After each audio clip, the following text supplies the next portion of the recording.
So this video is for my friend George, George Winkfield, but I think that a lot of other people will probably benefit from it. I'm going to try to show you how to make an instrument, stringed instrument, in less than 5 minutes. I mean, my video is less than 5 minutes. It'll take you probably an hour and a half or 2 hours to make the instrument. So what you need, George asked about banjos, and there's a lot out there on cigar box guitars, so I'll deal with banjos. You just have to find something that reminds you of a banjo. Okay, so you can use cookie tins. I don't like cookie tins, but you can use them. I don't like them because they just kind of don't have a great sound. They're a little hard to work with. They bend a little too much. This one is made out of a like a drum thing I found at church. A tambourine works just fine. The only thing you need to do then, once you've selected what you're going to make the body out of, you can also use a cigar box. And I'm going to run over here and get something else I'll show you that you can use. This one is in a state of disrepair, but this was a little banjo I made out of just a wooden salad bowl. I have to do some work on it, but what you can put over here is a #1 plastic, and that can be your head. And you just use tacks. Now, you don't use the tacks like you would get like thumbtacks for a cork board. You've got to go to Lowe's and get the hobby tacks, or any hobby store. A little bigger, a little thicker. And you tack that plastic onto the head. #1 recyclable, very important. Just tack the plastic on. Then you hit it with a heat gun for just a couple of minutes and it tightens up. And that's how you would get your body. Onto the neck. All right, these other things, the body's already here for you. You know what I mean? The cookie tin, you can also use a cigar box, in which case you don't need plastic. You can make a banjo out of this cigar box. Next thing is the neck, because of the two main parts, the body and the neck. I just get a plank at Lowe's. You can get these at Lowe's. $2 or $3 is really all they cost. Now, this is a little complicated here, cutting that out. Do the best you can, or just don't do it at all. Okay, if you don't do it at all, it should be fine. Now, if you notice the neck here on this banjo, no, I'll show you this one. No, I'll show you this one. All right, you see I have one board here. There's another board up here for the fingerboard, right there, but you don't need that. You do not need that. I did that because I like the color of this board better than this. That's all. What you need is your plank, just this plank, like this. That's this part right here. Then you need another plank to go through the body. All right, that's the part that goes through the body. Here's how I make my necks.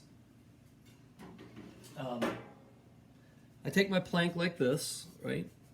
And you don't have to cut that part out if you don't want to. It gets a little hard. I get another plank and I glue it about 3 inches in like that. 2.5 or 3 inches in. Glue it and screw it. Okay? Yeah. Glue it and screw it. Then you wind up with something like this. What you do next is I'm going to use the cigar box. Okay? The idea is to put this through here. All right? But you can't do it at the bottom.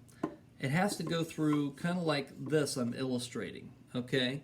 So what you're going to do is, however big this board is, and it's usually if you buy it at Lowe's, it's a 1/2 inch or 3/4 inch. What you do then, you locate the center of this somehow, and you come in here, and this part stops, okay? Right here, all right? Right here. You got this glued and screwed, right?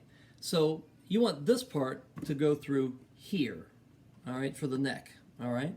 So you come down a 1/2 inch or whatever that is down here, and you don't cut, all right?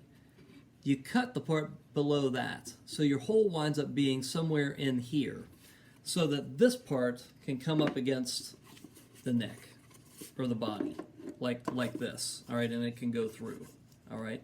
Then you have to kind of go by feel. What I do then is up on this other end, I just cut out however much this is.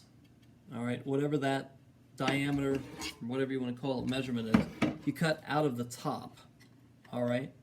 Now, why do you cut a hole like midway down here and then at the top here? What sense does that make? Why can't you just cut a hole and cut a hole?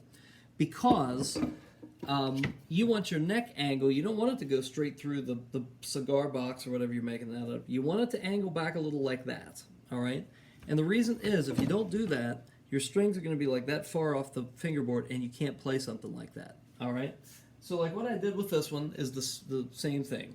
All right, you see how that bucks right up against there. That does not go through there.